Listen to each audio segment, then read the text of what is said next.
Welcome to the Shipping Podcast, where I meet interesting maritime professionals sharing their passion for the shipping industry and their everyday job. I am your host. My name is Lena Gothberg.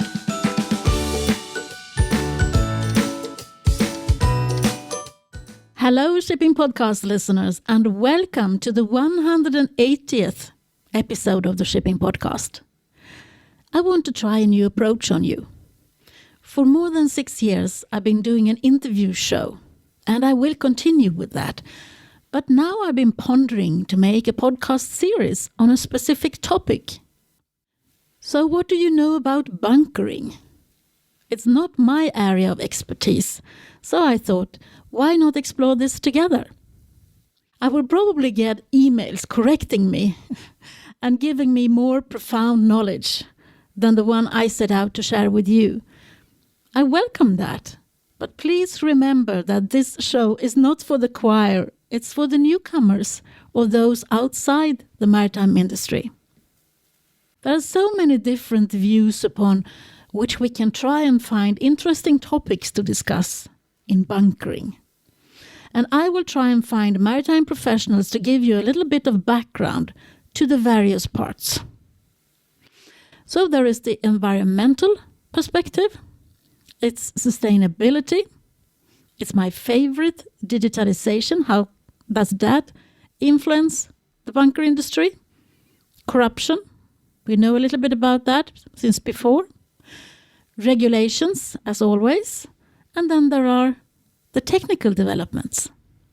Endless different perspectives, like in everything else within the maritime industry. This is the introduction episode to the bunkering part.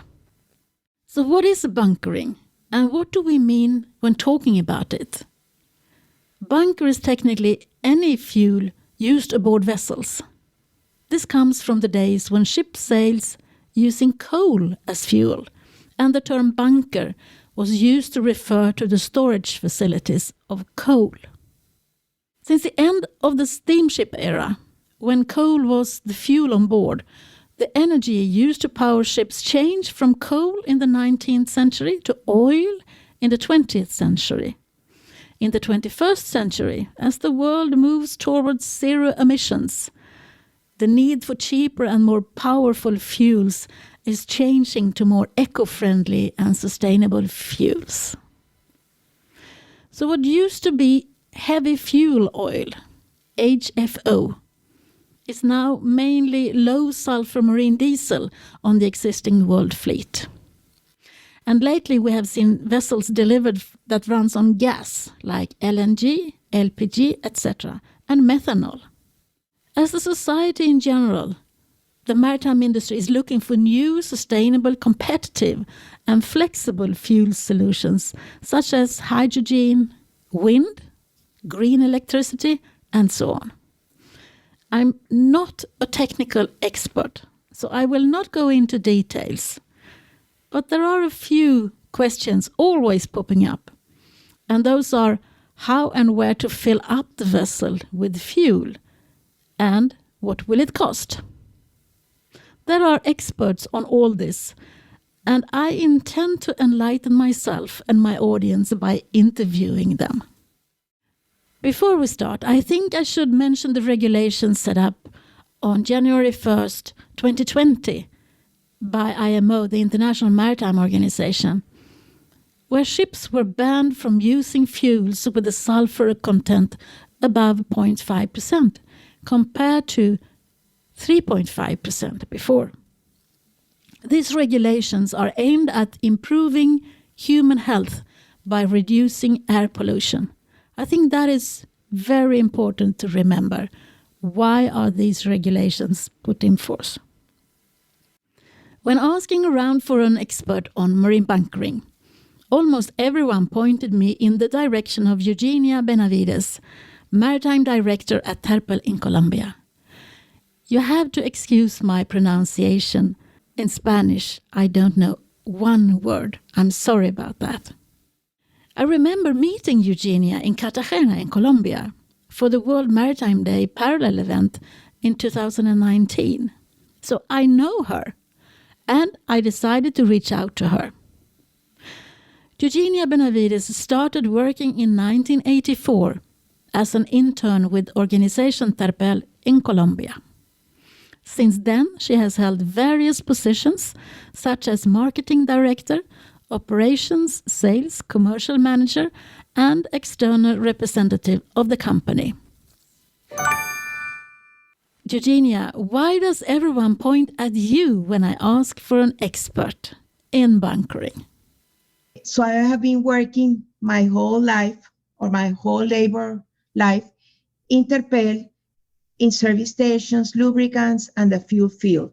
For the past 17 years, I have worked solely in the marine business, being currently Director of Marine Fuels. I have been an active member of various professional and community organizations in Colombia.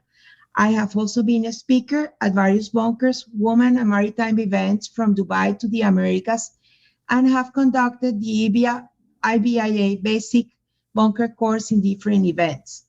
In my work, I have to deal with ports because of the concessions, because we supply the fuels for the port operation, for all the rich stacks and all the equipment, and of course for tugboats and dredges and ships.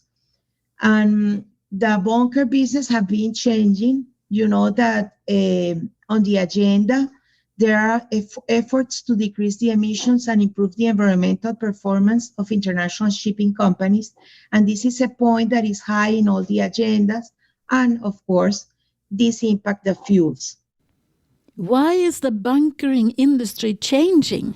The bunker business is or has to be changing according to what's going on. Decarbonizing shipping is everyone's business, and cooperation between the maritime community and other sectors will be essential to its success. The decarbonization goals of shipping require immediate action if they are to be successful, but choosing a winner among the various alternative fuels available today will remain difficult because there are many alternative fuels to replace bunkers. Each fuel, electric batteries, hydrogen, ammonia, methanol, has its own advantage and limitations, and there is no one-size-fits-all approach. LNG, LPG, and biofuels are other alternative fuels that the maritime sector is considering to meet the IMO targets for the greenhouse gas emission. When deciding to invest in a new ship today, how do you think they reason, the ship owners? After all, it's a 25-30-year investment that they are deciding on today. I believe that when ship owners consider building new vessels, they are very confused. And the fuel suppliers today will think about investing in fuel supply plants with large investments and uncertain demand. Then we should ask ourselves, which is the chicken or the egg first? Do we build all this infrastructure and we don't have a demand, or we have to wait for the demand and then offer? The fuels of the future will not be available at a scale, I think, until at least 2030. And although all solutions must be explored, the industry cannot afford to wait. As we have said, shipping never stops. Do you think that all ports will supply all the different kinds of fuel, or will there be sort of a... No, I don't think that would be a choice. Maybe different terminals. You know that in ports we have different terminals, and we hope to find products everywhere, but I think that will take time. Yeah, we just seen the beginning of, it's the new buildings that are the new ships. It's more of them that are using alternative fuels than the retrofit ones. Do you agree? Right, because the old ones have the old technology. So this is for new technology. What are the biggest changes that you have seen during your time in the industry? Well, I think the biggest was the IMO 2020 on January 1st of year 2020 regarding the sulfur content in the products. I think We prepared for that like for 2 or 3 years. And everyone was expecting and was waiting that the marine gasol was going to increase in my country, but we found here low sulfur fuel oil. So the projections that the refinery had of the marine gasol were not as high as we were expecting. So you are a member of the International Bunker Industry Association. What do they do? What is the purpose of that organization? IBIA, International Bunker Industry Association, is an organization that gathers all the stakeholders in the bunker industry. We have traders, brokers, shipping, port authorities, suppliers. We have companies like the ones that verify quality and quantities when we deliver. So we have everyone there, and we work within the industry to work for it. Oh, I see. Yeah. So you are recognized as an observer, or you are participating at IMO meetings, more or less. Yes, we have a participation there always. And what is your role? What do you do there? I'm a board member and I participate actively in the events working group. We organize the annual convention taking place in November. Actually, these 2 last years we have been online, but it has been a success. We organize the Ibia annual dinner that is taking place always on February during IP week. And actually for next year, we are already sold out.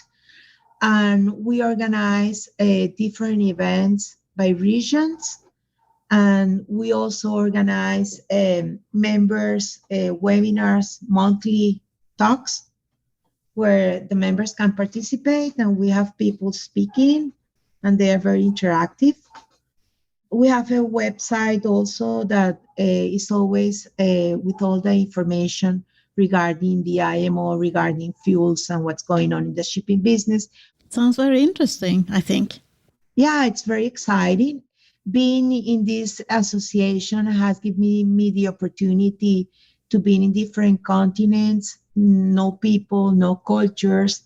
You know that here in the shipping industry, time zone is very important because this business is 24/7, 365 days a year. And, working with the people from the other part of the world is very interesting, really. I have enjoyed a lot. Yes, I think I agree with you. And I think listening to other people's experience is also very exciting because it gives you a perspective on what you are doing yourself. And then you can learn from other people and share your knowledge, which I like to do. Yeah, not only, Lena, in the maritime business, culture.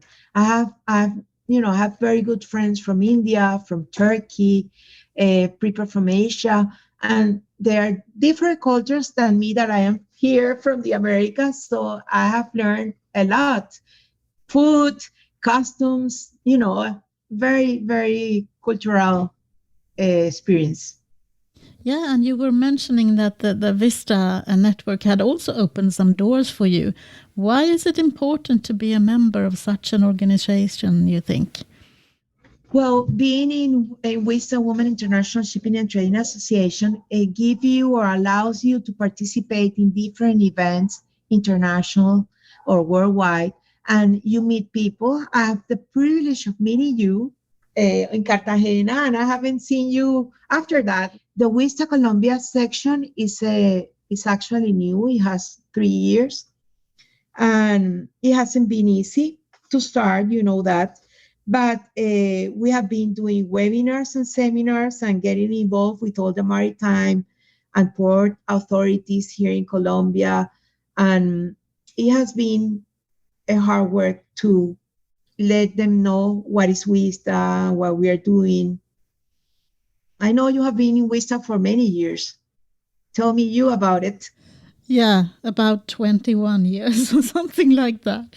So, let's talk about something else, because I will show my age otherwise. Well, it doesn't matter. I can tell you I've been working for this company 37 years, so you can figure out my age. I don't care about it, really. How do you see the future for the maritime industry? What do you see if you look a bit further down the line? Well, things have been changing, and I think that digitalization came early because of the pandemic. So things now are going to be easier. And in the maritime, I think all of these companies that can merge or have been merging, really. And that is going to continue not only in the maritime. I think that's going to continue in all other business, because people will decrease cost or reduce cost. They will find synergies, and you have been seeing all these companies that have been merging. Who would you be interested in listening to? Who do you think I should interview the next time? How about if you interview Uni from Ibia? Uni Ainemo. Okay. Say hello to all the ladies at Vista in Colombia from me. And thank you very much, Eugenia, for taking the time to speak to me. See, I found an expert, and I also found a fellow Vista member for you. I couldn't help myself. I fell back into my comfort zone, talking about diversity, role models, and what my guest thinks about the future. But I think I kicked off the first introduction to bunkering and all things related. If you have suggestions for future guests on the podcast that can shine a light on the bunker industry, please drop me a line at hello@shippingpodcast.com. Meanwhile, I have put together a lineup for the spring season. You won't believe it. Make sure you don't miss out of any of the upcoming episodes. There will be a lot of interesting people to listen to. So, until the next time, from me to you, over and out. Thank you for listening to the Shipping Podcast.